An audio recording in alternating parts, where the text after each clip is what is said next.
I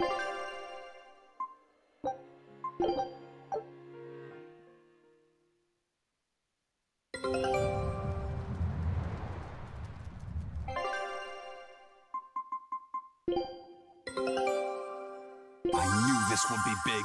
What a treasure!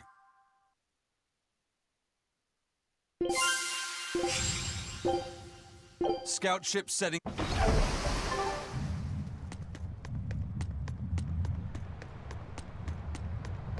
I lost a bet to a young man, and he dared me to prove my courage by sailing out to a Class 4 island. Now, I can handle myself, but man, it ain't fun and games there. I nearly got killed by demons. You actually stepped foot on a Class 4 island? Not even.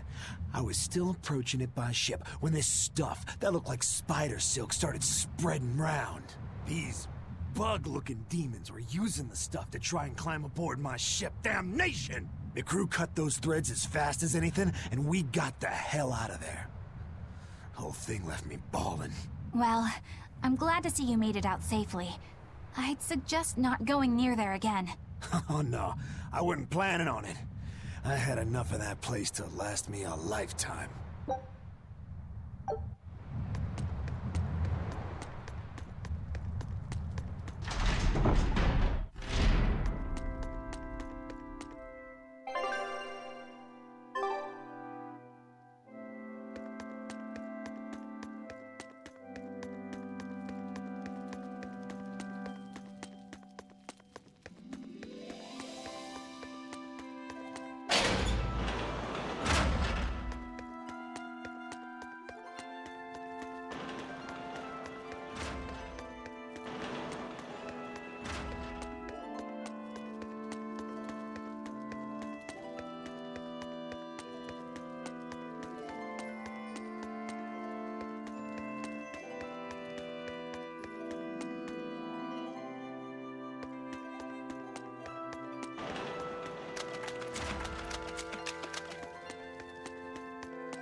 We're here. What now? Well, so I've been thinking about Earth Pulse points. They're where the flow of the Earth Pulse, the Earth's natural forces, are concentrated. Right. And Inominat is using those points to acquire malevolence and reawaken himself. You seem to have a knack for sensing them out. Once you're close enough, you can even pinpoint their location. Except, I don't have to be close at all. When we came here yesterday, I felt another place. A place just like this. Are you saying you can use this Earth Pulse point as a conduit to find the others? I think so. I don't know how far it works, and I can't say if Etherian will be on the other end. Still, it'll give us something real to go on. Please, give it a try. Okay.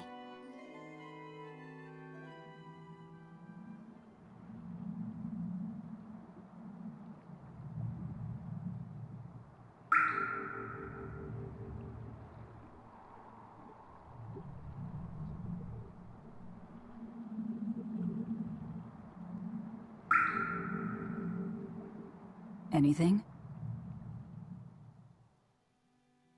Yes, I felt it. There are dozens of Earth Pulse points scattered around.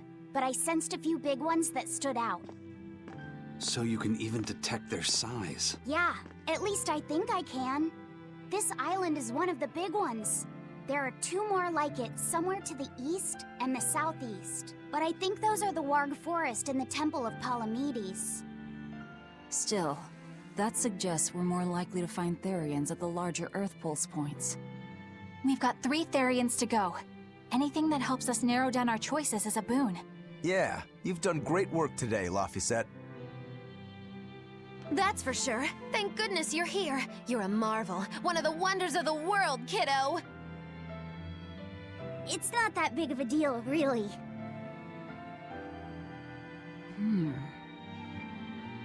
Then let's go Therian hunting. We have an honest-to-goodness lead. Or dishonest to badness in our case.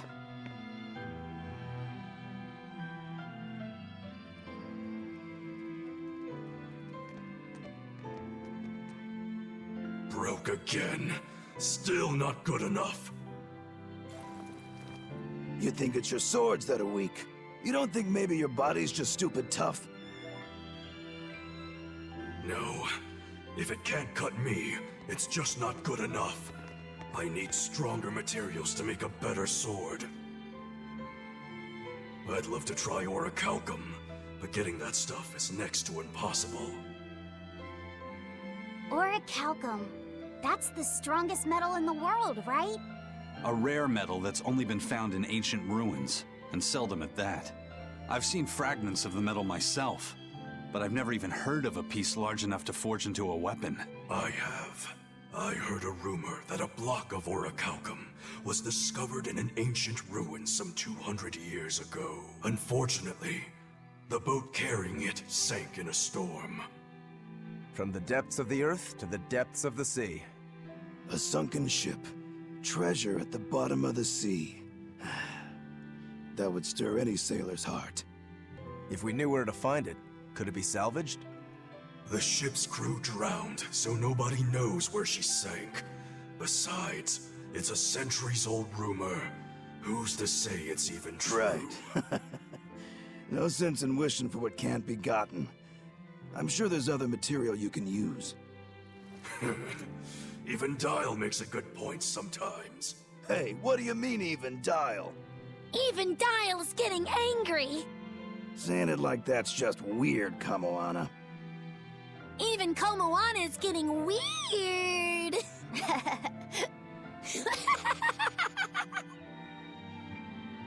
All right, so our target is an Earth Pulse point about as big as the one here. Let's start with the closest one and go from there. Which way is it? The closest one is to the west. Got it. Lead the way, Laphicet. My pleasure.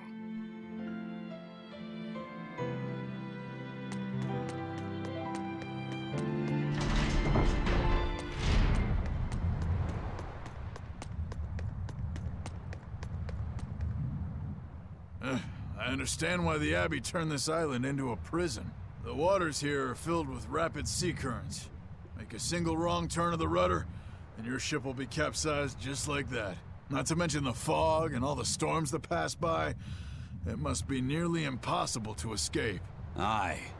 To get on and off this island, you'd need a vast store of nautical knowledge and a skilled hand. Thanks to your curse, Eisen, we've gotten good enough to handle rough seas like this. The storm that kicked up when we made our escape was huge, and all we had were 3 novice sailors. Thinking back on it, we had some seriously good luck. The first mate told me we're going to be looking for an Earth Pulse thingy, right? The ship's ready to leave whenever. Do you want to depart now?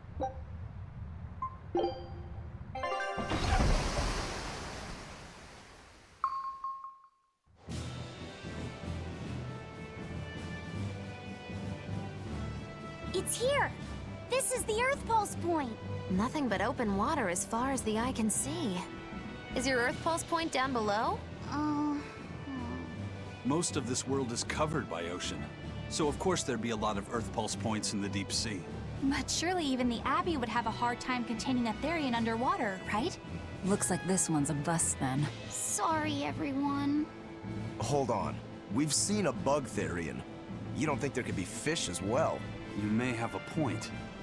I think I have just a solution for this. You do? This. What? Don't give me that look. I'll have you know this is Fujibayashi's rod. This baby's 9 feet long, made from a single piece of the finest bamboo aged 5 years, with a slow 60-40 action that almost feels alive when it bends. Its exquisitely wrapped handle feels like an extension of your own arm.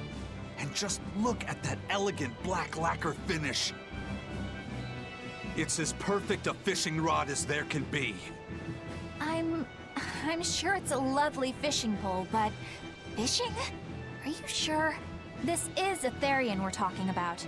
All the more reason. Remember who you travel with. Okay? All right, if no one else will, I'm going to veto this fishing idea. Aw, come on, let's give it a shot. Besides, I'm hungry. Even if all we catch is fish, at least we'll have dinner. I'd love to have me some koi or sockeye salmon. Don't encourage them. How do you attach the hook to the line? Like this? You don't go fishing much, do you? It's just been a while. I used to go fishing with my brother sometimes. This is my first time. Then we can try it together. I'll teach you how it's done. I didn't know you could fish, Eleanor. Yeah, when I was little, Old Man Tenny taught me. He was from my village. I've caught at least 100 triot loaches over the years. Wow, that's a lot of fish. Those two really get along. If I didn't know better, I think she's his sister, not his vessel. Eleanor certainly got Lafisette's number. Better watch out, Velvet, or she'll steal him away. Lafisette. Let's get the line set up properly. First, you take it and thread it through the hook, like so. That looks hard. Hey. Once you get the hang of it, you'll be able to do it with your eyes shut. Okay, I'll give it a shot.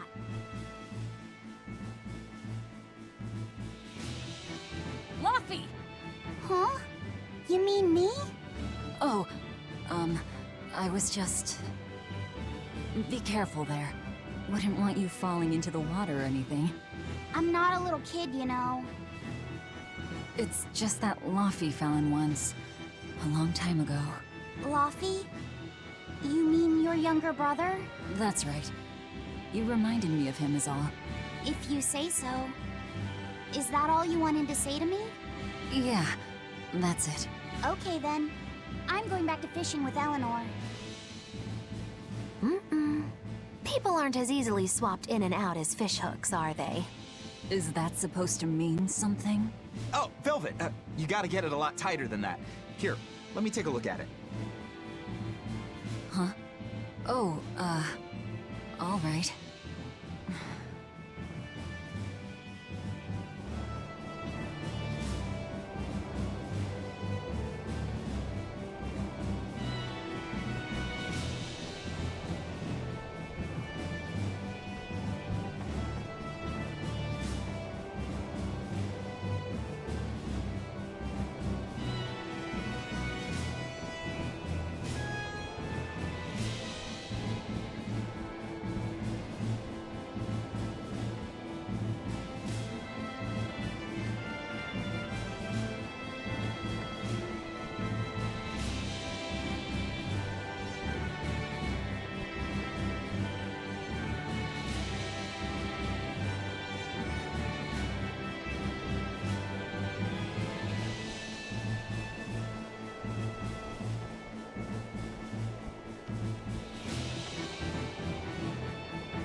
Can I have my rod back now? Hey, don't rush me here. If I don't get this squared away now, it'll just cause you trouble later. I appreciate the effort and all, but do you seriously think we'll actually catch a Therian here? Beats me, but the first mate hasn't met a fish he can't catch. Huh. Eisen's really that accomplished of a fisherman?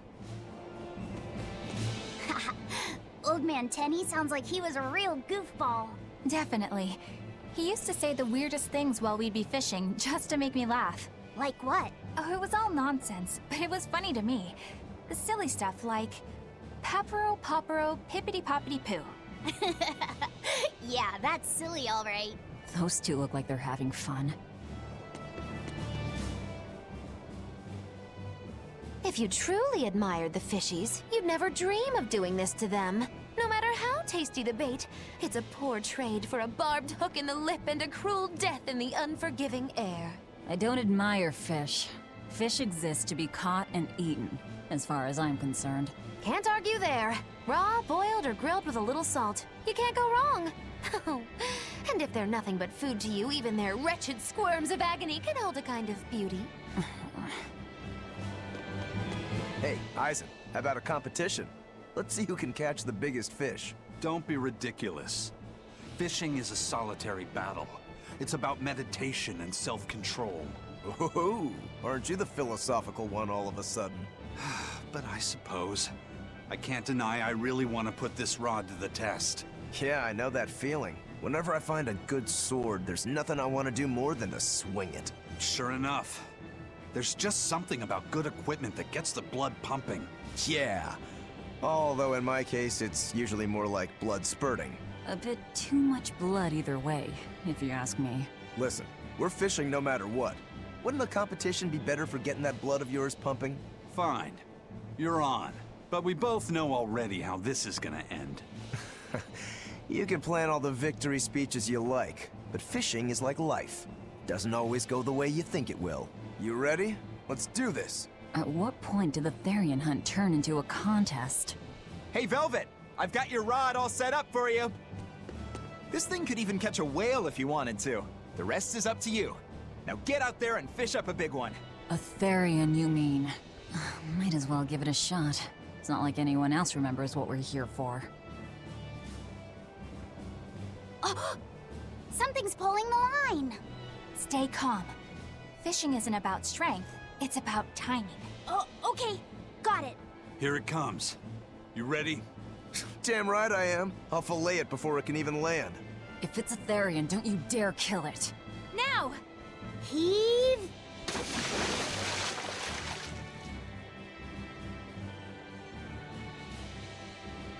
Well, what do you know? Neither a fish nor a Therian. Well, shoot. Can't eat that. Oh. It looks like it fit you though, Laphicet. Why don't you try it on?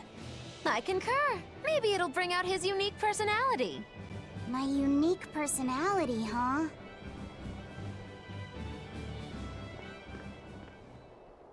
See? What did I tell you? It looks great on you, Laphicet.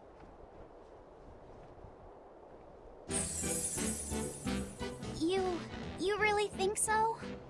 Yeah, brings out your special charm, kiddo. Come on. Back to Therian fishing. Oh.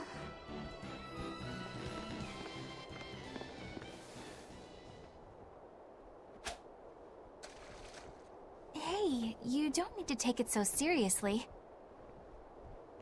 I have to catch the Therian. Maybe then Velvet will see me for who I am. Not a bite. Oh, quit your grumbling. Who was it who said fishing doesn't always go how you think it will? Spoken like a true, heartless pirate. Oh, hey! I've got something!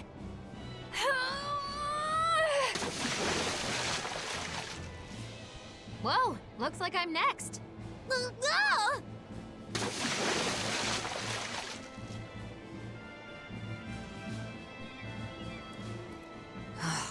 Not a single decent catch. I think it's decent. Huh?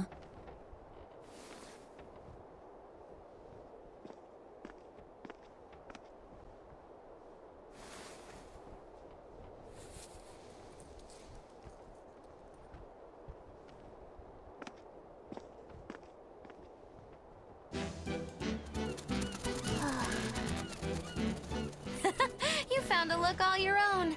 Ah, the vagaries of youth. You don't take half measures, do you, kid?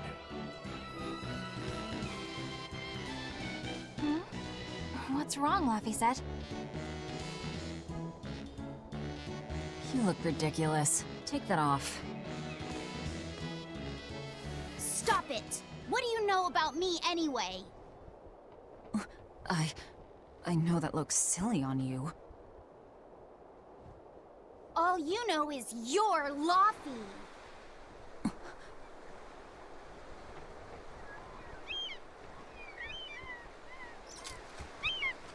Hey, Velvet! Something's pulling on your rod. Huh? Oh!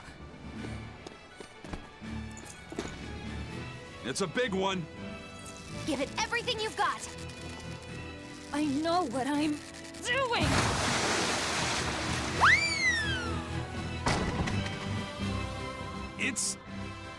It's a big one, all right, but... A pot. Yay. But what's a pot doing out here? There's something inside it.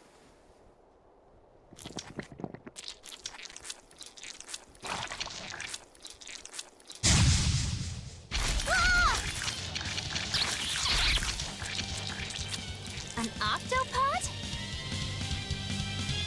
I wish they'd stop making those noises. Watch out! They're armed to the squeak! And they're shouting, "Let's freedom ring!" Must you...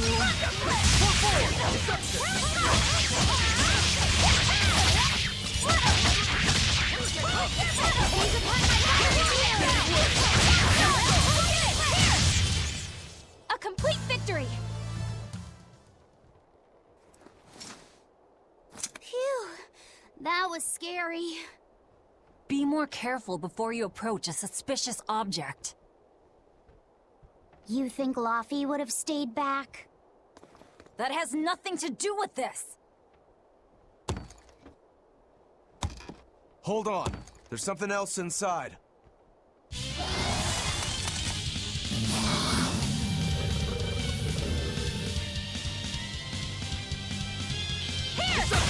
Now we gotta fight the shambling dead? A Zomba-Pot! For a bunch of dead guys, they're awfully, fleshy. Further support for the healthy octopus diet! I won't improve by fighting... An octopus army? A horde of undead? What the hell is this pot? Magnificent. To think I'd get to see one with my own eyes. Huh? Is there something special about this creepy old pot? Creepy, you say? That's why these things need to be left to the professionals. Listen and behold. This is none other than a water jug made by the potter Groon during King Clauden's reign. It was a legendary, once-in-a-millennium masterpiece, but it was lost in the Second Warring States period 200 years ago.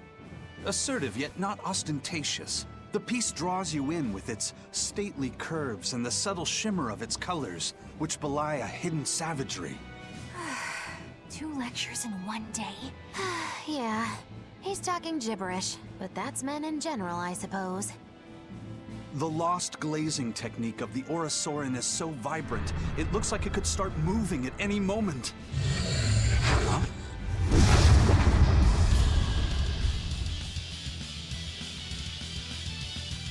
Oh, and start moving it did. Look out! The pot's a demon! Oh, stop! Whatever you guys do, make sure you don't smash it! So, can I smash it? That's even worse! Killing Flash! But I'm this close, I won't miss! Form Zero! Thunder! He's upon my golden ears!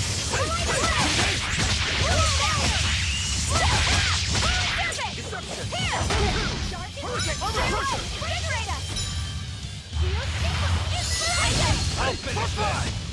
See this? Up! No escape! Jade Wave! Overcrusher wide open! Burn! Eat it! Overcrusher! No escape! Hurricane! No escape! No escape! Hold stop! No escape! Hurricane! Eat it! Shooting star! Crush through! No escape! Shooting star! Eat it! Hold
It was a close one, but I am the victor.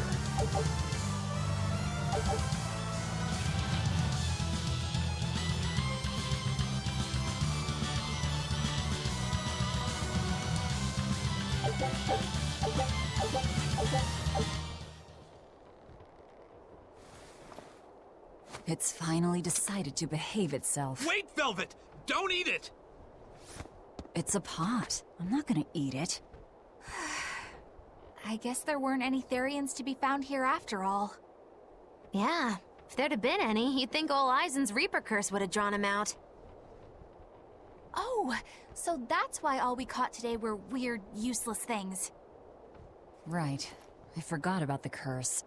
So all this was Eisen's fault, huh? Funny how quickly you get used to it. Oh, my power didn't end up helping us out at all. Nope. Hmm. But I know you're not the type to give up after a little setback. Isn't that right, Fee? Huh? Fee? It's your nickname. Not a whole lot of thought put into it, but... you're you. You're Fee. Velvet. Fee. I like it. It has personality. Thanks. Of course, if you still feel like giving up. No, I'm gonna find us the next Earth Pulse point. Oh, hey. There's something else inside the pot.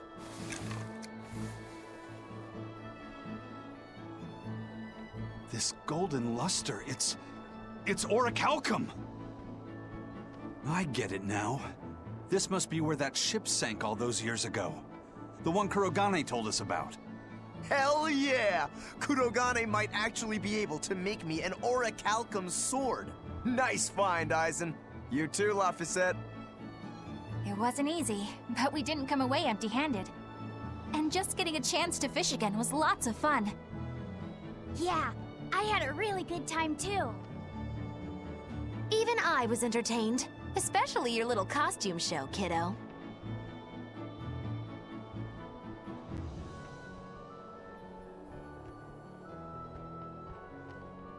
The sun's going down soon. Let's head back to Titania.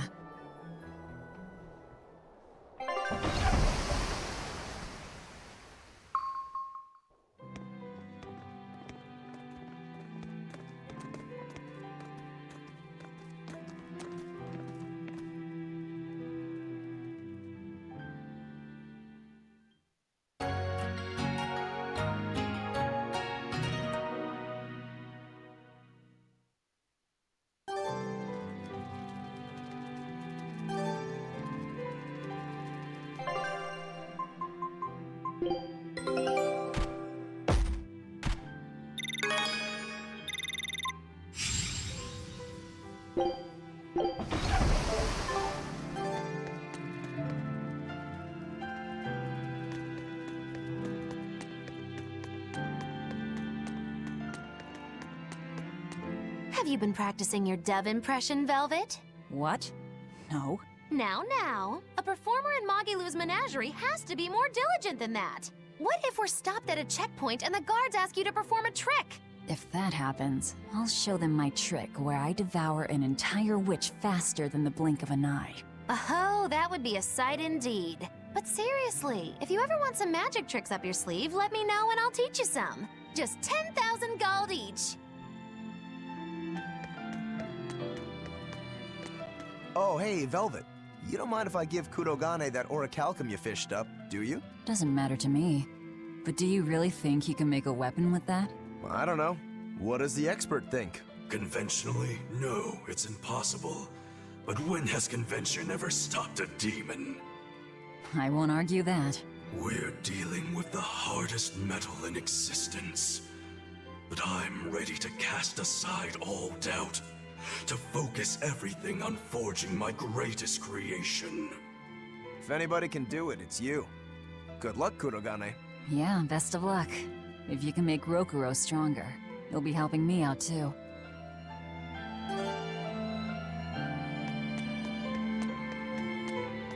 Laphicet! I spy! I can't, Kamawana. I've got stuff to... I spy with my little eye. Something that starts with V. Okay, I'll try. Is it... Velvet? No fair. How'd you do it so fast? Wait, Kamawana, I'm sorry. You don't have to cry. Poor Fee.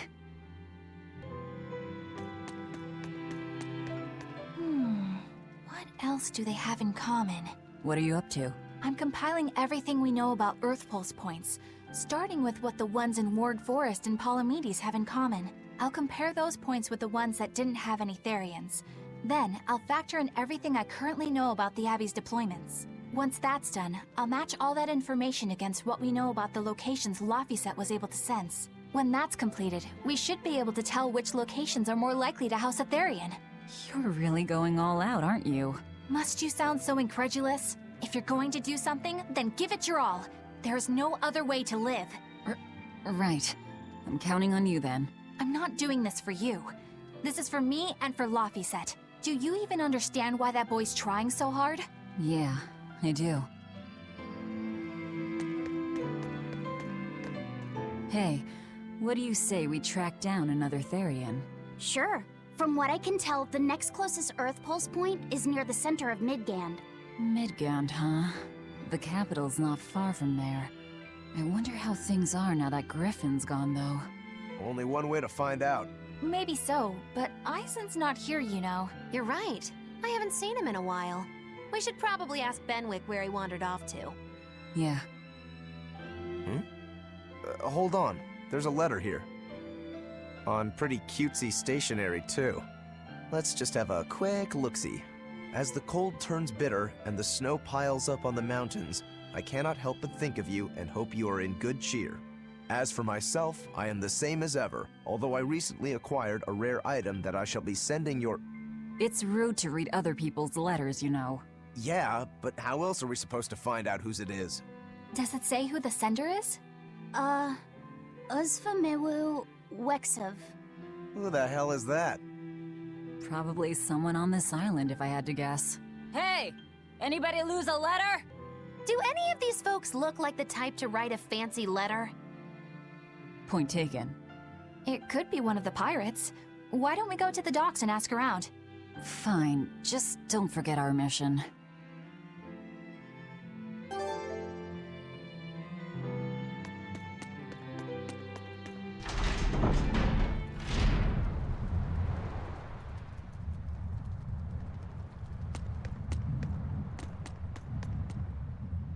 No reply this time either? But she's doing okay. I can say's that much. That's good to hear.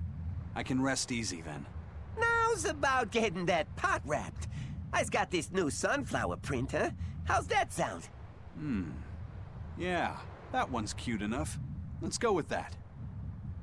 Did he just say cute? Help you with something? Someone dropped this letter. Do you have any idea who it may... You didn't read it, did you?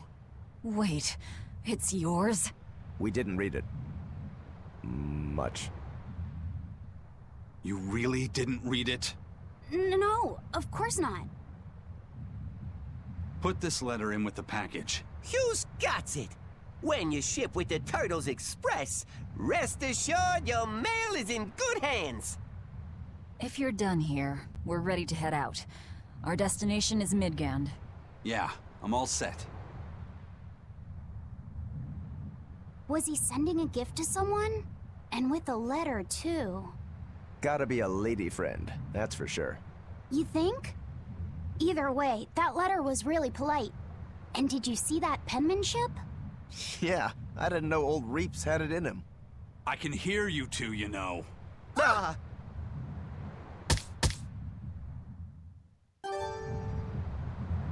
I noticed you've come up with your little name for the kid. You sure are the sentimental type, aren't you? Oh? Calling him Fee doesn't cost me anything, and it's not like I gave it much thought. That may be the case, but no one else has taken even that token effort. And in doing so, I wonder if maybe you were trying to encourage him to be his own being. After all, one requires a name before he can consider his own identity. Having been given a name, he realizes he is his own entity, separate from others, and a certain formless essence comes to life inside him. And you're the one who set that process in motion for the kid. Whether you intended to or not, you changed him from a puppet into a living being. So what's your point? I've been with you since the start of this journey, haven't I? Wouldn't kill you to give me a nickname, would it? I've never really thought of us as being that close. And besides, you just forced your way into the group. Come now! I know you've got a bigger heart than that! Surely you have it in you to give a nickname to a dear friend! We're not dear friends. And even if we were, I'm not good at nicknames anyway. Please, I'm begging you! Okay then. Moggy. Oh, come on, that's so obvious! Can't you put some heart into it for your dear friend? Fine. Lou. Do I look like an old man to you? You're not even trying! Okay then. Witchy McWitcherton. Interesting. Well, if I had to rank it against 1,000 other nicknames, I'd probably put it at number 1,011. A nickname needs to have charm. It needs to leave a lasting impression. Sure then. Hattie. Now you're just saying what you see! Book skirt. That's not any better either! Ms. Creepy Eyes. That's just an insult! Look, no nicknames based on what you see, and especially no slandering! Lil Miss Witch who smiles around you but stabs you in the back when you're not looking. Hey, that's personal information! Look, I told you. I'm not good at coming up with nicknames. Forget it! I should have known this wouldn't work! Yikes. Better watch what we say from now on. Yeah. Aizen, what happened to those octopuses? Dial and Kurogane took them to the kitchen. They said they were going to make dinner for Kamoana. They're going to feed demons to her? Etheria needs malevolence to survive. That's why they carried them off alive. What do they plan on making? Octopus ink pasta with takoyaki and fried octopus on the side, and Hellavesian octopus carpaccio. Do they have a takoyaki pan here at the prison? Kurogane hammered one out with some iron, along with a large pot for the pasta. Still looking like that? Takoyaki would hit the spot right about now, though. Octopus ink pasta, huh? Like squids, octopuses release ink as a defensive mechanism, but theirs is made of different stuff and is used in other ways. Squid ink is stickier and acts like a decoy, but octopus ink spreads out like a cloud of smoke. But squid ink has 30 times the savory flavor, so octopus ink isn't used in pasta all that often. Luffy told me the same thing. He said that's why octopus ink pasta isn't very good. Luffy said that? Yeah, so I ended up not making it for him. But I wonder... I guess it doesn't matter, since I can't taste it now. I'll taste it for you then. So make me some octopus ink pasta sometime, all right? All right. And I'll be sure to make some that doesn't come from demons. Hey, who did Aizen send that letter and cooking pot to, anyway? I don't want to think about it. That walloping still stings. You've got to be curious, though, right? Maybe. It was serious stuff. Whoever it is must be important to him. A lover, maybe. Aizen's lover. A child wouldn't be happy with that cooking pot, and a man wouldn't want it wrapped up so pretty. A young woman with Aizen's tastes, then. He'd be bound to fall for a miraculous match like that, right? I don't know. I bet she's that girl with the yellow umbrella. You really have a thing for her, don't you? I do not. That's not what I mean. Then pray tell, what do you mean? Huh? Eavesdropping, Eleanor? How unseemingly rude of you. Besides, Luffy said is free to like whomever he chooses. You're one to talk about eavesdropping, Moggy Lou. Anyway, it's just that the sunflower design on the wrapping reminded me of her. Now that you mention it, but does it really matter? He has someone to write to in any case. True. I can't help but feel a bit envious. What a nice way of summing it up, Velvet. So you were eavesdropping too, then? Say, what do you think about Aizen? Oh, so that's the kind of guy you're into, hmm? Huh. Not what I'd expect, but... No! I just feel there's something different about him. The way he picks presents, the objects that catch his eye. Oh, is that all? Boring. No kidding. All men have some kind of particular interest, big or small. I suppose that's true, but he seems a bit, shall we say, overly obsessive? Now that you mention it, he does have a tendency to ramble on about various topics. And it's not just the items he collects. There's more to it? Every weekend, he eats curry for dinner, and every time we go into port, he docks at the 3rd bollard. Come to think of it, I heard the galley crew complaining that he always needs his pasta cooked exactly the right way. And when he needs a new outfit, he always goes to the same tailor and returns with identical clothes and boots. It all has to be exactly the same size and in exactly the same color. Turtle says he's very nitpicky. Sounds like he's not so much picky as he is a pain in the ass. But I do see a different side of him now. I thought pirates were all rough and filthy, but it seems they can be quite meticulous. Not much of a reassessment.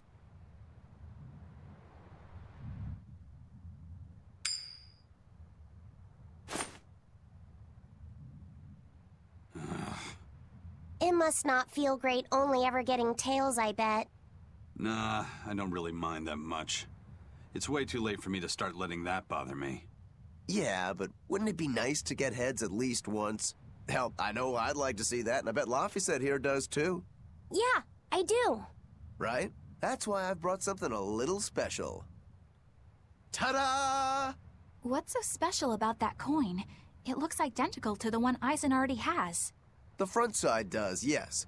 But both sides of the coin are actually heads. I had Kurogane make it for me custom. If both sides are heads, then not even the Reaper's curse can stop it. Well, yeah, but that's cheating. What's the point in getting heads if it's rigged that way? It's not cheating. It's called effort and hard work. How? If you always work hard and never give up, you'll make your own way forward. All right, I'm in. I'll get that heads for you.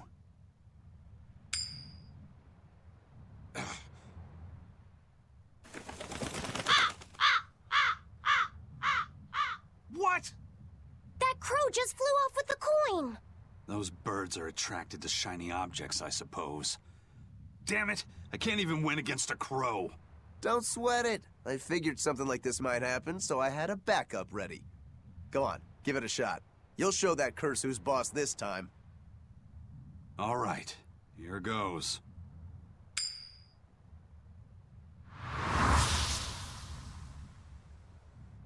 I don't believe it! Now Prince Percival's griffin's gone and eaten the other coin right out of the air! Are you kidding me? Not to worry. I've got a spare backup. It's time to put that curse on notice. Right. Here I go.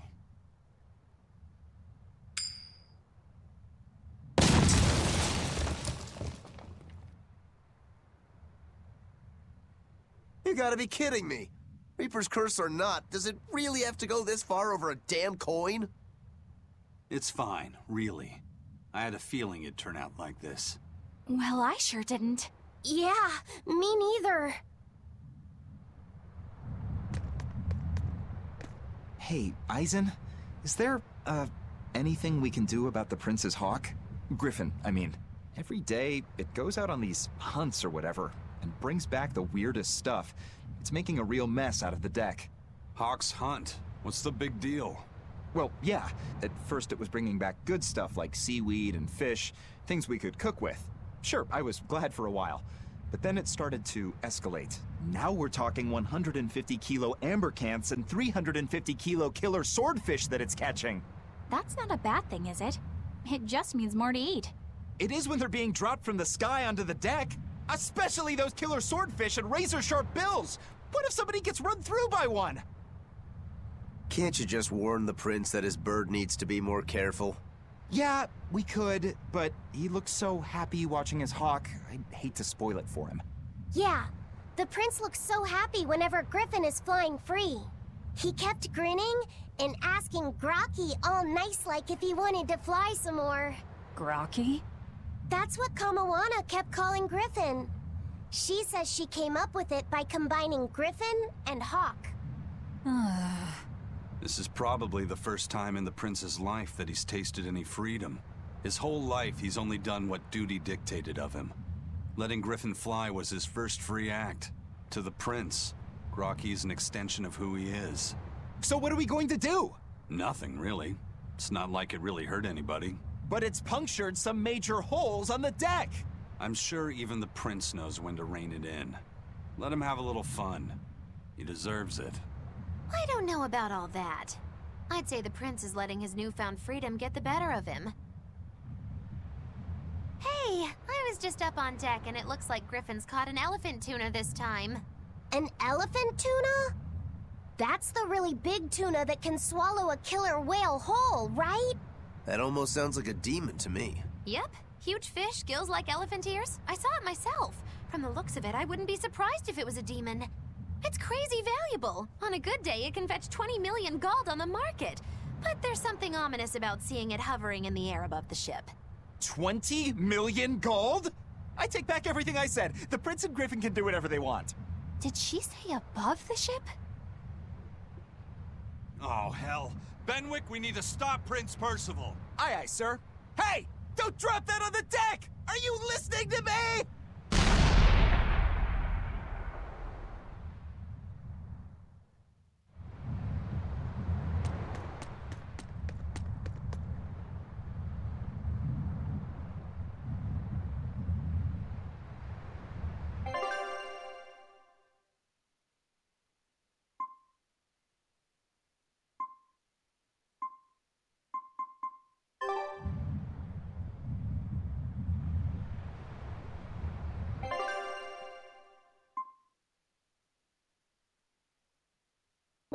The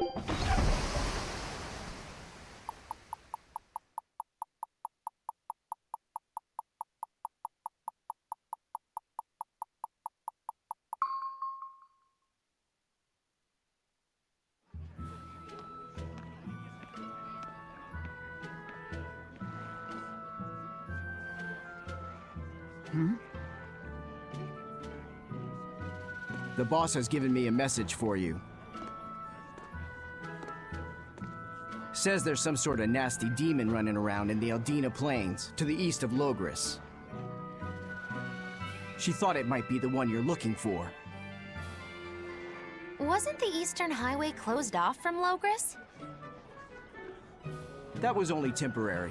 It's back open now. If you follow the road, you'll reach Stonebury Village. There you'll find one of ours who actually saw the demon. You want to know more? That'd be a good place to start. Got it. Hey, that's the same direction I sensed the... Give Tabitha our thanks.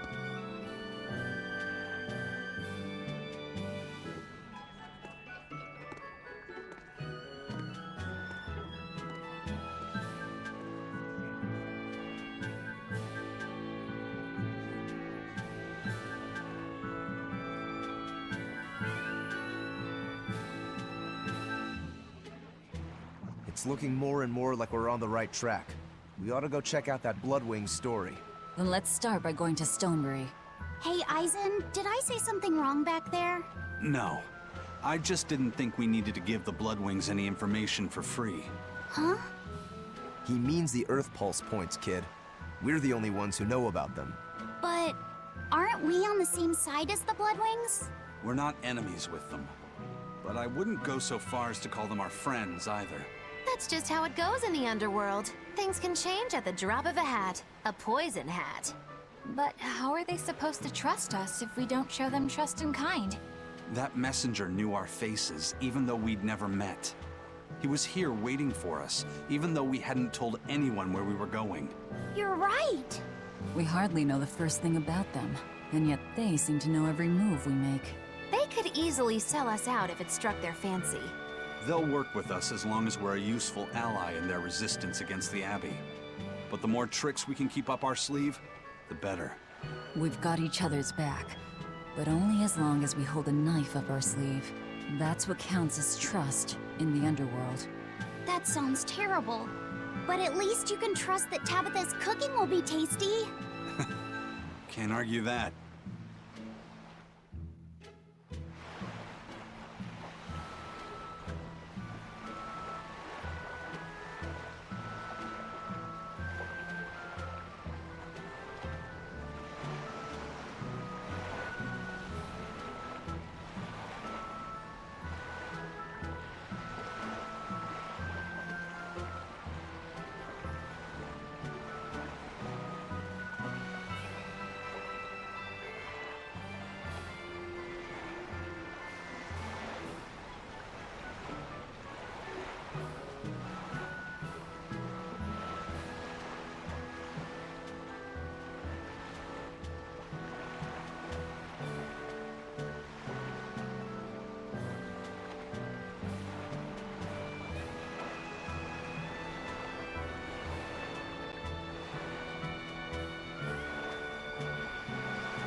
This is everyone's first time to Stonebury, right?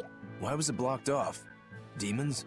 No, there was a great tornado on the Aldina Plains that swallowed up a whole merchant caravan. Hundreds gone in an instant. The cooling of the climate is causing bouts of odd weather. Thunderstorms, heavy downpours, and the like. Correct. The Abbey is keeping a tight guard on traffic through the affected areas. If it's open now, that must mean the tornado is gone. I wonder what sort of place it is. It's quite lovely. In the vast forest to the east, you can find gemstones, and it's teeming with rare plants and insects. The locals trade only as much meat and hides as they need, and they live peaceful, quiet lives. You sure know a lot about this place. It's where the Norman he first fell in love with grew up. Yeah! Please don't embarrass me. Though we are apart from each other now, our hearts are still as one. Immediately after you and I made our pact and set off, she fell in love with some macho Norman and moved away. What? Why haven't I heard about this? How long have you known? Oh, I don't know. Maybe I found out during my long search for you. Or maybe it was right after we left. I remember leaving something in the village and going back to... Oh well, not like it matters. It does matter! There's no sense in crying over a fickle girl. Come, Stonebury awaits.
Gotten used to it.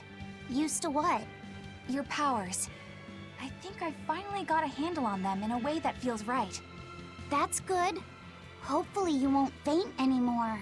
Yeah, and I'll keep learning too. I hope we can make this work out. Yeah, definitely. Fingers crossed. What's wrong? Nothing. Hey! When you and Eleanor made your pact together, she gave you a true name, right? Was it a good one? True name? What's that? It's a special name in the ancient tongue given to a Moloch as a necessary step in forming a pact with a human. I gave Bienfu the name Fushi Cass.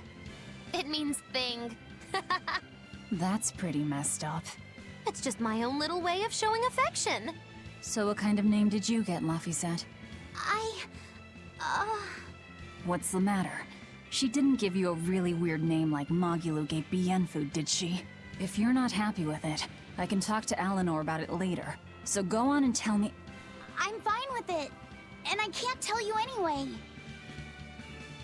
Well, you don't have to get so worked up about it. A true name is not something a Moloch just casually divulges to others. They carry a special meaning to us. Speaking it to anyone other than our Pact Keeper carries a special meaning. Between comrades, it means we trust them with our lives. In other cases, it's... Practically a confession of love! You could have said something sooner, you know. Laphicet's at a delicate age. You should be more careful in the future. Oh, really? It's just another way of showing affection.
Scout ship depart.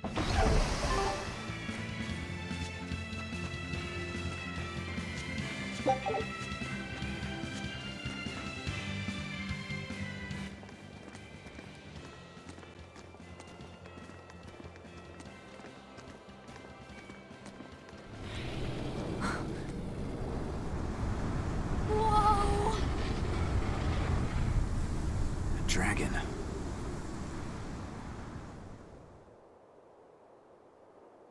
That's gotta be the demon Tabitha wanted us to know about. It's flying free, but could it still be a Therian? I just felt an Earth Pulse point. It's that way, somewhere near the top of that mountain. Let's check it out.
can really feel the Earth pulse now. It's up above. Guess we're in for some mountain climbing then.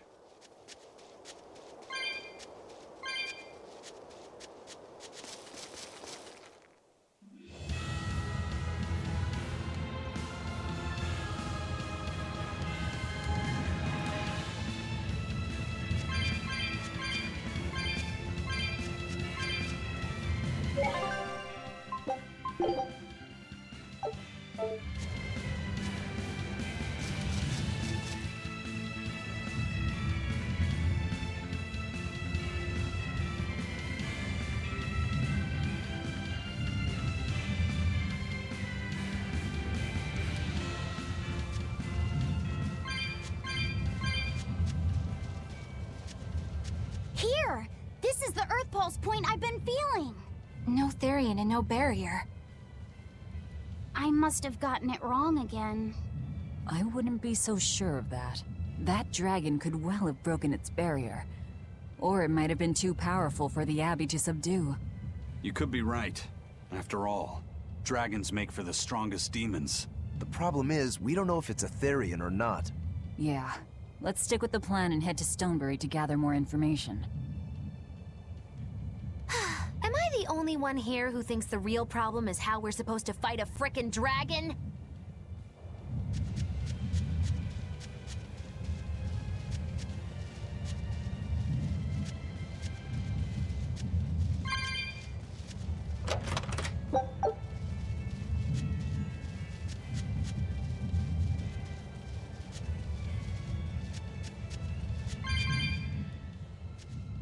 I can't wait to take a good look around.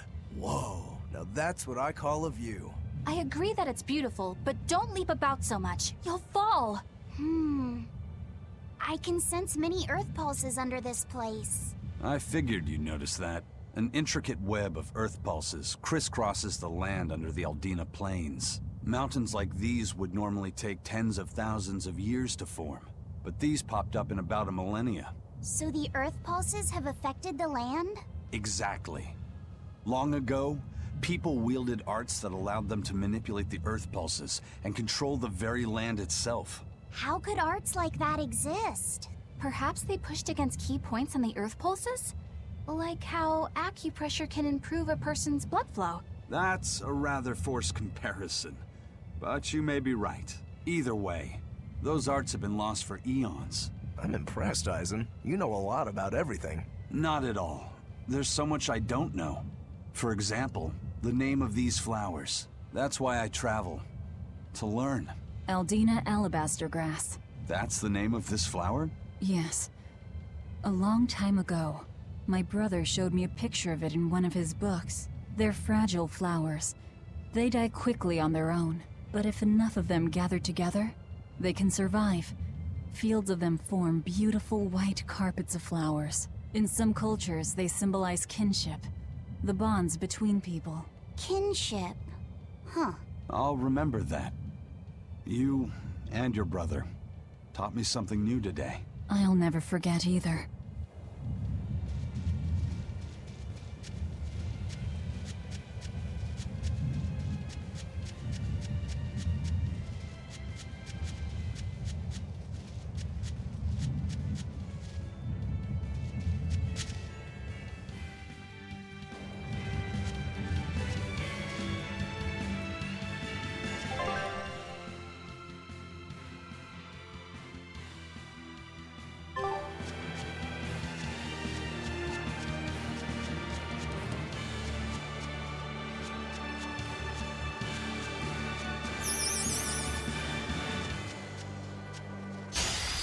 Are we ready for this?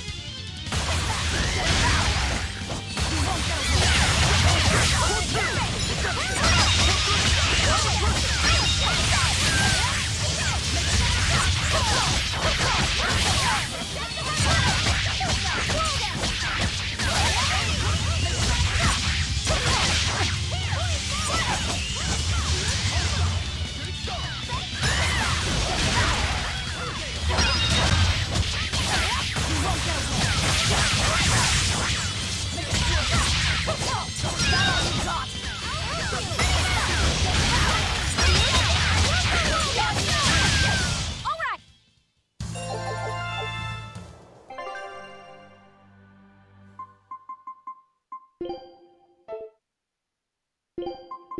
know what you're...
Alright, if I were a Bloodwing, where would I be? We'll start at the inn. It only makes sense. Raspberries, strawberries, blueberries, they all grow in abundance around Stonebury. We even have a fairy tale about it. One day the ground was covered with so many fallen berries, they all became stones. Stoneberries? Is that how the town got its name? The spelling has changed some, but yes. Berries are an important part of this village. We harvest local berries to make jams, pastries, gels, and all sorts of sweets. Berry-flavored gels! I've never had one. We've exported our jam and fruit for a while now, but our raspberry gels are still being perfected. Aw, rats. Are the vegetables growing in that field special too? I don't think I've ever seen anything like them before. You've got sharp eyes. But that's right. They're a rare species of wild potato. They're red and they're called radish bells. We discovered them in the mountains nearby. Sadly, the potatoes are actually highly poisonous. Really? But they look so good. They do. But the skin and the sprouts are toxic. If you aren't careful when removing them, it's Poisonville for you. Deadly poison aside, they're sweet, fluffy, and go great with butter. And when they're fried nice and crispy, they're the best. So just skin them and sell them. What's the problem? Yes, we've thought of that, but the way they are now, you have to peel off quite a bit before you get to the edible part. Peel one as big as your fist, and all you get for your trouble is a bit of meat the size of an egg yolk. That's why we're selectively breeding them. One day, they'll have only a thin layer of poisonous skin. Why not breed them to get rid of the poison altogether? With no poison, bugs will eat them, and they'll be more vulnerable to cold and heat. With potatoes, as with people, getting rid of everything harmful isn't always for the best.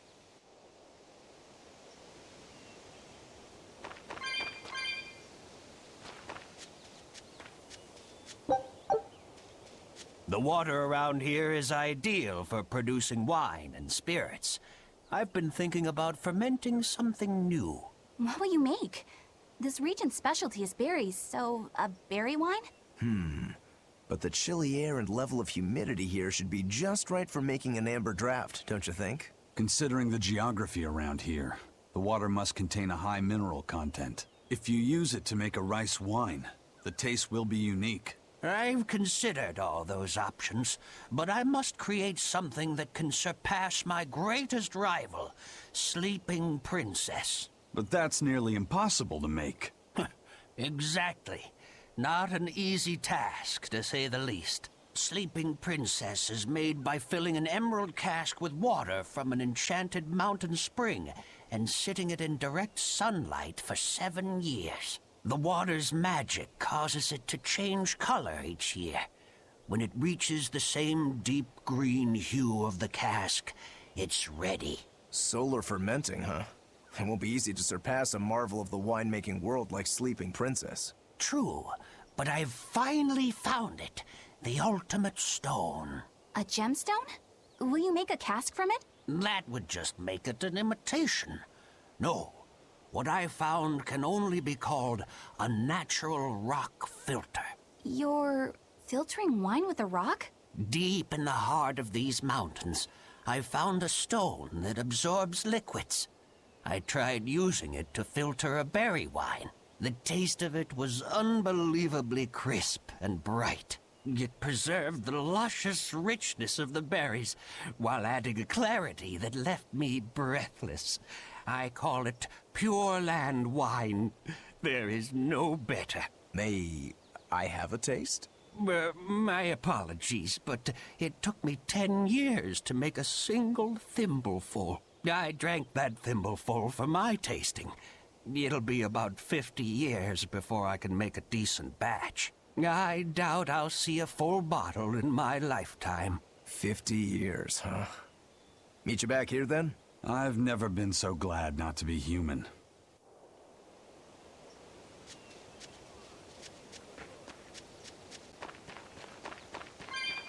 Yay! I found so many blueberries! What are you gonna do with all those? Make jam? I'm going to feed them to my chickens. That way they'll lay eggs with purple yolks. What? You know that won't work, right? It sure will.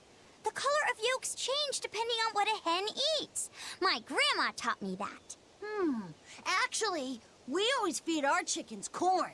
Is that why their yolks are yellow? What are you gonna do with purple eggs anyway? Tourists are coming from the capital again, right? I bet they've never seen purple eggs, so I figure I could sell them for a lot. Maybe I can even make our village famous! You've thought this out. But will they really sell? You know what they'd make, right? Purple fried eggs, purple omelets, purple egg fried rice. Hey, would you want to eat a purple omelet? Strange things sell, right? You don't have to be so mean just 'cause you can't think of a better idea. Oh, sorry. Here, let me help you. Fine. Go catch a whole barrel full of jewel beetles. If we feed them to my chickens, we'll get eggs with yolks like shining jewels. I really wouldn't want to be your chickens, but... okay. What a carefree village. But you know, this is what really makes humanity amazing to me. Attempting the impossible. Reaching for the stars, just as a matter of course. Aye. Though we may stumble countless times on our way, we can achieve anything we put our minds to. Attempting the impossible, huh? That's all well and good, but there are some lines that should never be crossed. Purple eggs. Blech.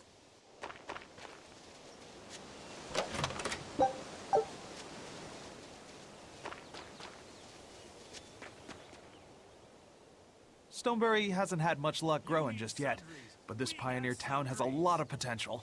Trees grow well here, and the lumber is of great quality. Oh, we're also close to the quarries, so stone isn't a problem. As long as the demons are contained, this country will rebuild. The need for stone and lumber will soar.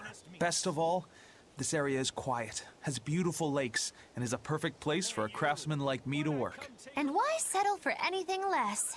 I do feel that you might be a bit short-handed here. It's hard to build without manpower.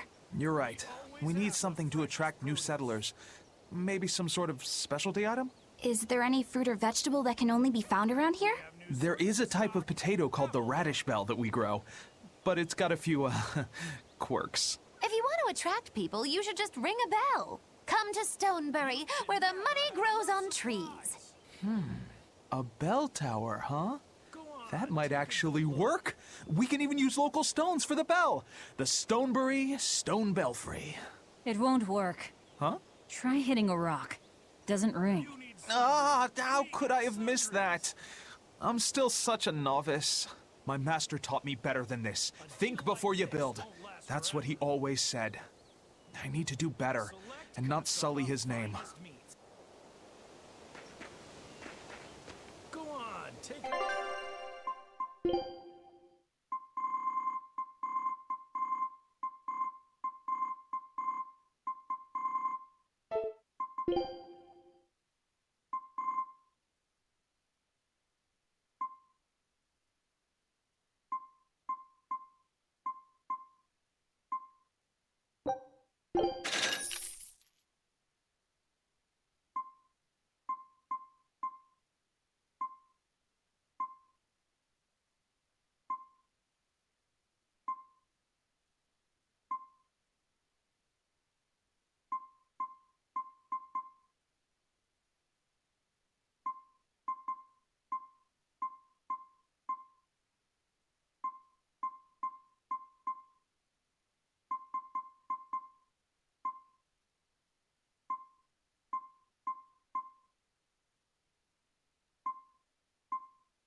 I was on my way home from a trip to Logres, crossing the Aldina Plains, when I saw it. Rain was pouring as if from buckets, and the wind was so strong I could hardly stay on my feet. From the vast darkness of the sky, a monster of tremendous size descended, like the essence of the storm itself.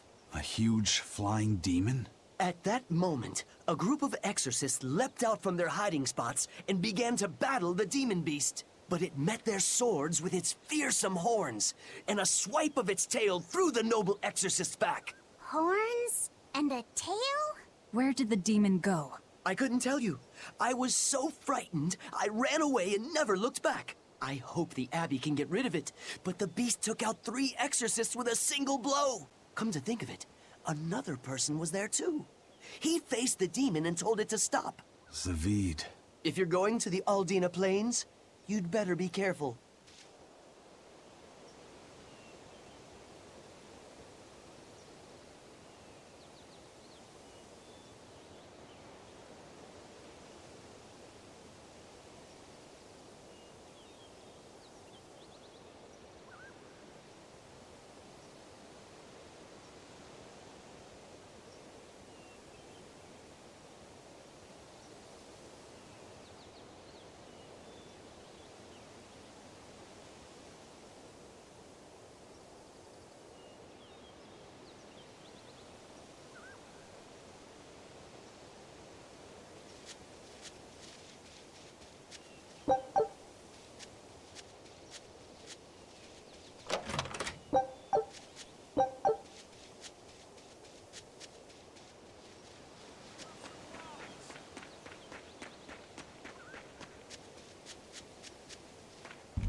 Zavid.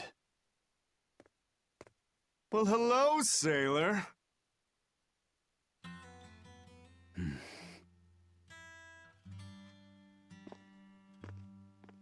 Are you waiting for someone? Nope. Just saying a prayer for someone. Someone? Let's go. Clearly there aren't any bloodwings here. You're just going to leave?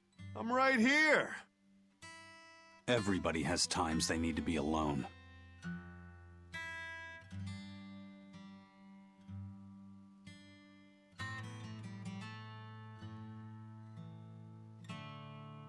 Fee. Right. Coming.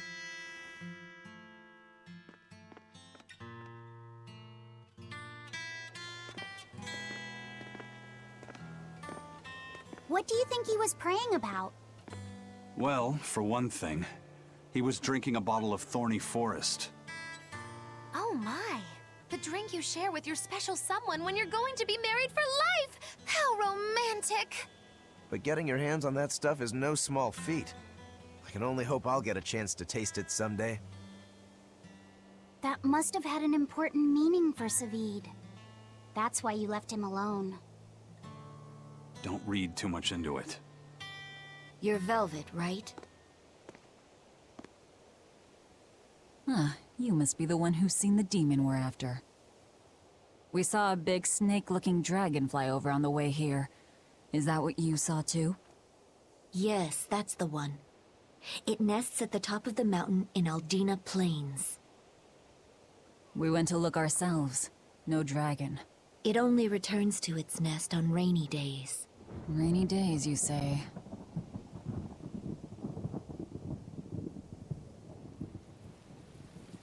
Oh, just look at what you went and made the weather gods do. This doesn't bode well. Not at all.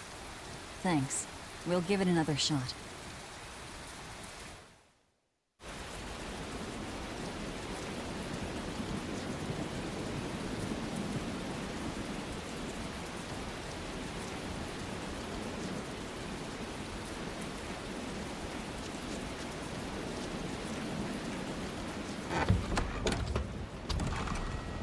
Hey there. Our meeting like this must be Providence, meow. We're in a hurry. Save it, cats. All the better, Meow. I've just stumbled upon a perfectly nifty piece of stone just for you. What's it for? That's not a geoboard, is it? Bingo! I dug it out of some ruins, Meow. They were made by Norman Meowny years ago for surfing along Earth pulses, but I can't use it, so I figured I'd pawn it off on someone else who could, Meow. Wait, Norman made this? That doesn't exactly inspire confidence. Don't be so mean! We're capable of exceptional things! Sometimes. When a Norman speaks their own name, the board springs to life and whisks its masters away at top speed. They'll even plow right through weak demons. You can say it's our masterwork, even if we sorta stumbled on it by accident. Huh. Well, then I apologize. So we can ride this as long as we have Bienfu with us, right? Well, kind of. Do you have to use your true name to activate it? Not my true name, no. My Norman name. Wouldn't that just be Bienfu? No. Norman have a separate name that goes something like Norman so-and-so. It's almost more a title than a name. Often the name has something to do with what they're good at. Something like attack, or chain, or aqua. Right. You could say names like Bienfu and Grimoire are more like stage names. I actually don't know Bienfu's Norman name, but I can't wait to find out. What is your name, Bienfu? Come on, out with it. We're in a hurry. Norman Brave. Whoa, look at that! Wait, Bienfu. Your Norman name is Brave? That is so deliciously absurd! Why do you think I never told you before, At least the board works, Meow. And if we get on this board, it'll move us around? Well, about that. The board propels itself by pushing against Earth pulse flows. To do that, the board needs information on the flows. But this one here's a completely blank slate, Meow. First, you need to find the geotrees in each area. They serve as a conduit between the surface land and the Earth pulses, Meow. Once you've actually located a geotree, you can record that area's Earth pulse data into your geoboard, Meow. Got it. This area's geotree is right over there, Meow. All right then. So long as we find more geotrees, we'll be able to use the geoboard to travel much more quickly.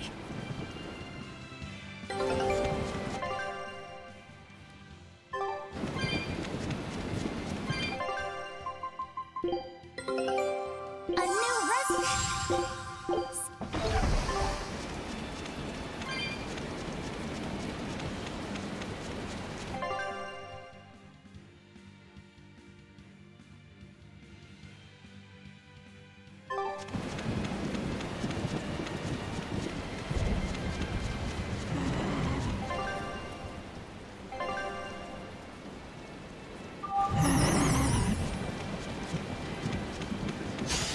You're strong, but I'm strong.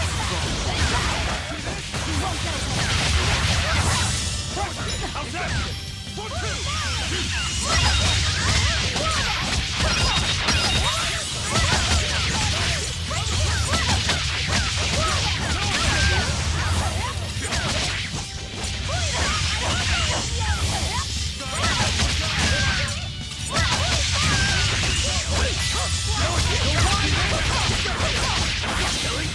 But I'm this close. I won't miss. Form 0. You're finished. Hurricane! I was crushing! Here it goes! Double hurricane! Gave way!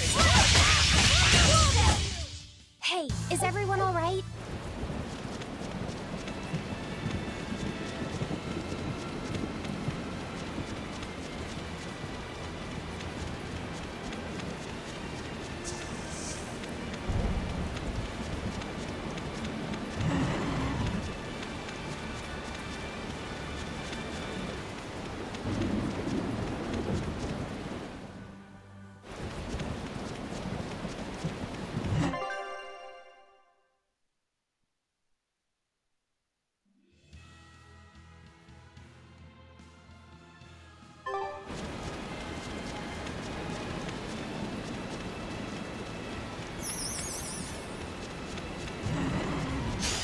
we ready for this?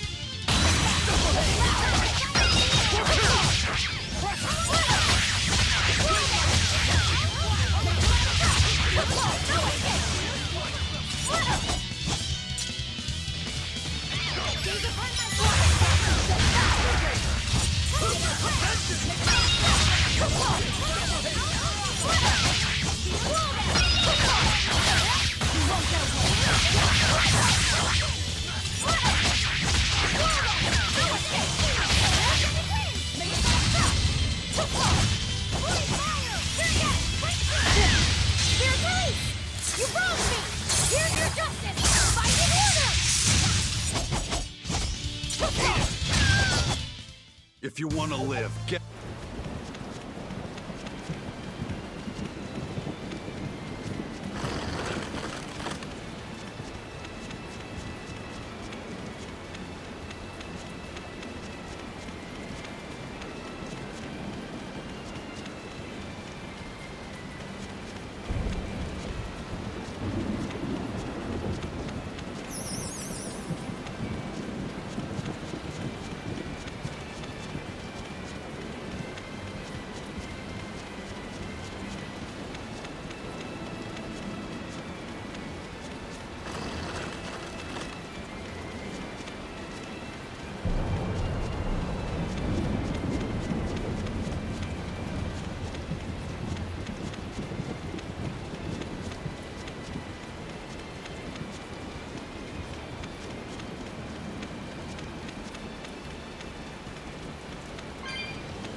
Looks so deadly.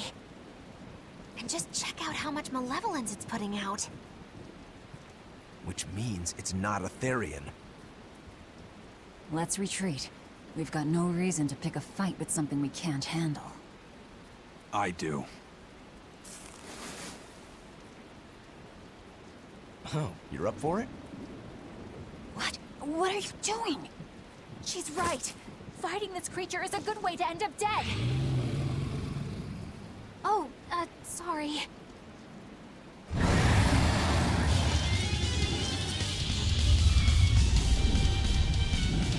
Well, no turning back now.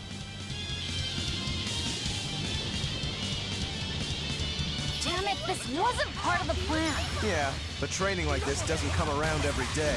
Be on your guard. One wrong move and you're done for. I know. That's the fun part.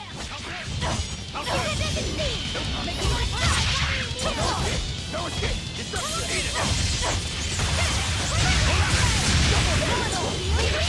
Double hit! Double hit! Hey! Hold up! Stay away! Get it started! Double hit!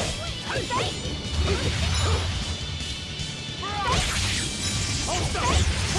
Double hit! Blades of wind! Slice them!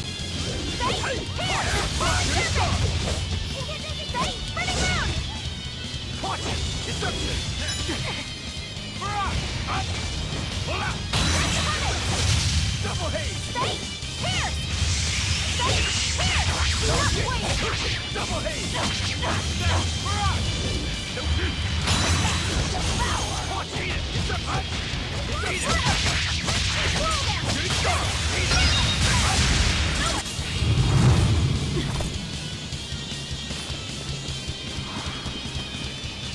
Yep.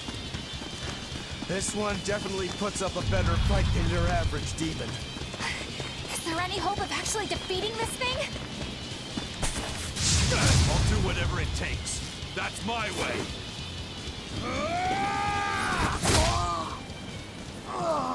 Sabine!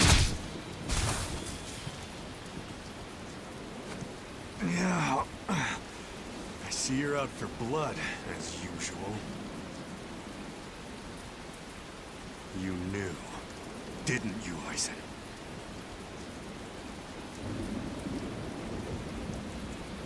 Out of my way.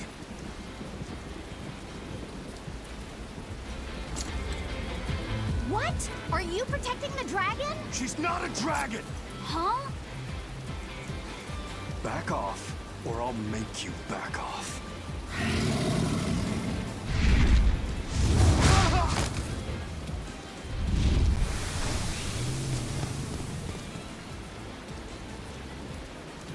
Damn! It got away! That hurts, babe. Here we hadn't seen each other in so long.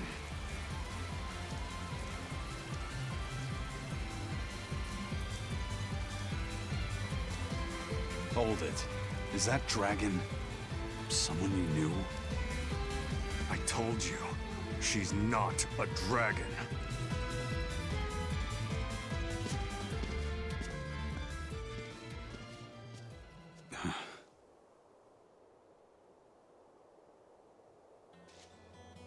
So, it seems old Check Out My Pecs and the dragon have some kind of close ties. Did I hear you right? We're talking about a dragon here. I know what I said. But how could that be? When Malachim are tainted by malevolence, a dragon is what ultimately results. So you're saying that dragon was a Moloch Zavid once knew? She must be who he was praying for back in town. Yeah, most likely. But do Malachim put out malevolence like humans do? No, not by themselves they don't. But if one remains in contact with humans or demons who do, it will eventually taint her, and she will become a dragon. What about you, kiddo? You feel anything weird after you got thrown into the Earth Pulse at the Empyrean's throne? I did, yeah. Can't say I'm surprised. The air there was thick with malevolence being sent on its way to Enominat. If I'd stayed there, I might be a dragon too. Is having a vessel not enough to prevent a Moloch from transforming? A vessel can reduce the effect, but not eliminate it. By stripping their Malachim of consciousness, the Abbey exorcists seem to be able to inhibit the transformation. But nothing in this world is guaranteed. Can a dragon ever be changed back into a Moloch? Nope. Just like with demons, there's no going back. Do they still hold on to some part of who they were? You saw that dragon. What do you think? Well, that's... But Zavid still won't kill it. Must be his creed at work. Eisen, listen. Whatever business you and Zavid have with that dragon, I don't care. Do what you have to. But I won't tolerate you getting the rest of us involved in it again. Do I make myself clear? You've got it. Good. Now, let's get back to the Therian hunt. We'll regroup in Titania.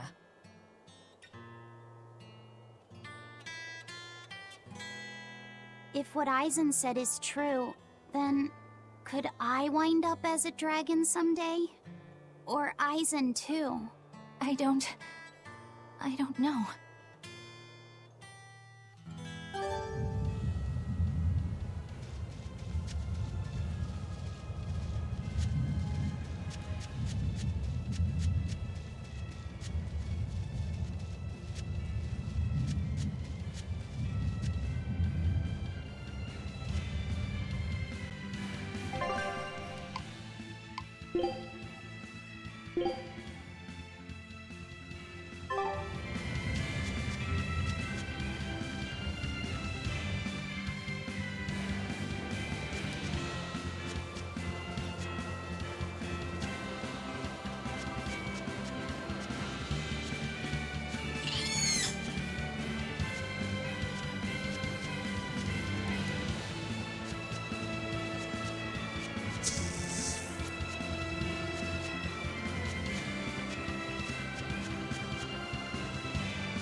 Are we ready for this?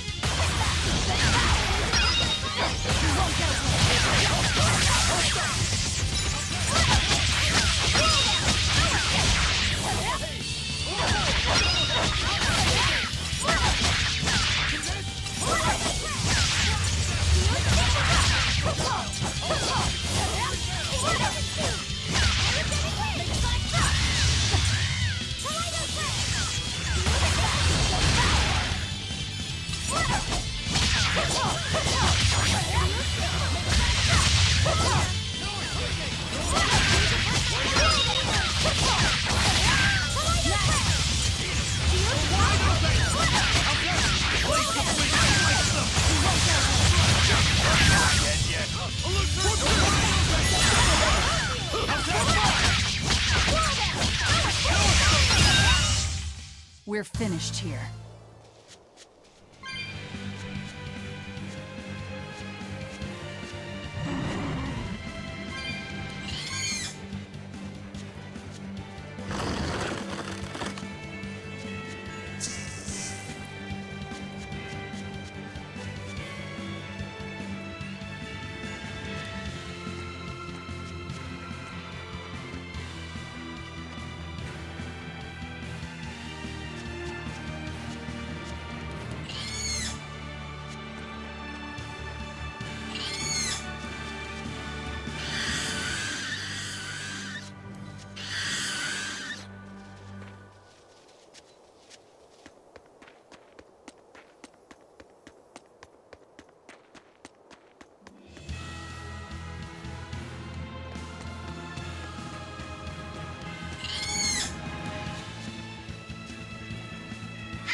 Turtles, keeping tight circles. Oh, perfect timing, Eisen. I's got a letter for yous. A letter? Did you get a reply to that letter you sent? What's it say? What's it say? I know everything that you've done. Repent for your horrendous deeds, you monster. What did you do, Eisen? No idea. There's no sender written on here either. Who would write something so awful? Who cares? If I gave a damn about other people's feelings, I wouldn't be a pirate. I suppose that's true. Forget about it. What's the status of the other stuff? The Palmier made it just fine. But we've run into some troubles finding the Nordals. My deepest apologies. What are Nordals? Nordals used to be given out by Empyrean temples. If you collect a set of 4, you'd find happiness. Oh, so they said. Nowadays, there's only 4 left. Red, blue, green, and black. Even worse, nobody hardly knows nothing about them. Dolls of the Empyreans. Do you think they're like that one we saw of Aminoch in that shop in Isolt? Kind of. But these are less gloomy looking and more, how can I describe it? Something like a quiet radiance? A quiet radiance. That's perfect! I think I get it. I'd never have pegged you as a collector of religious claptrap, Eisen. Think they'll help keep the Reaper away? Probably not. But in the off chance they actually work, they'll keep her safe. Her. Hey, that letter Eisen sent off earlier was addressed to a woman, wasn't it? Our little Laphicet is growing up. No, I wasn't implying she was his girlfriend. Her writing just seemed more mature, and...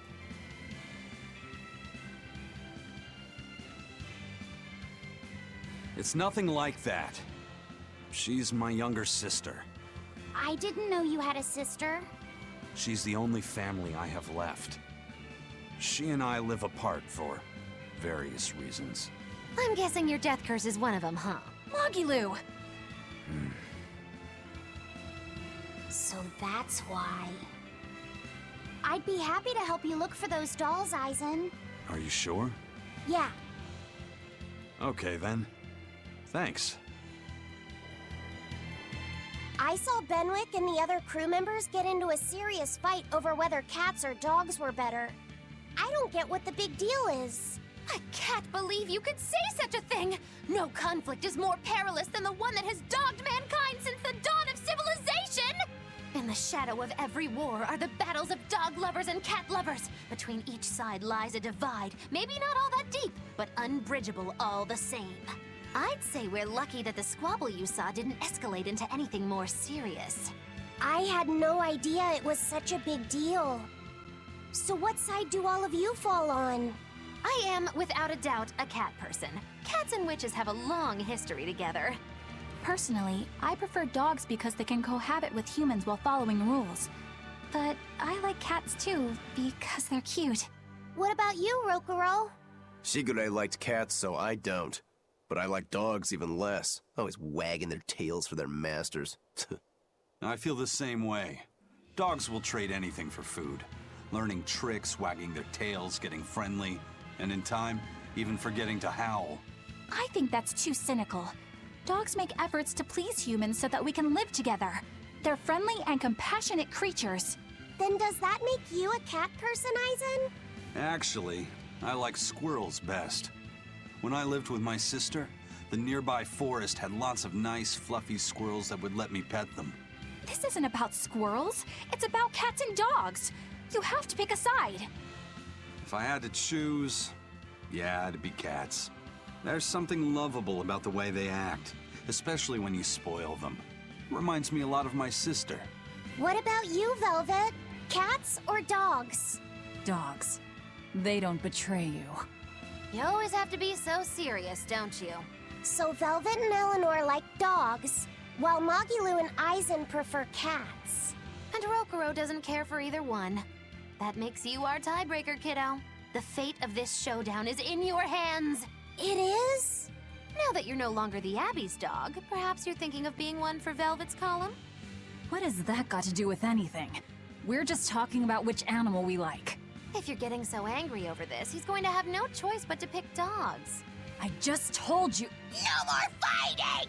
This is clearly getting out of hand, so why don't you all agree that you're Bienfu people and make up already? And what makes you special enough to have Bienfu people? Because I can be loyal like a dog, but also do my own thing like a cat. If you pick me, everybody wins. I don't think it works that way.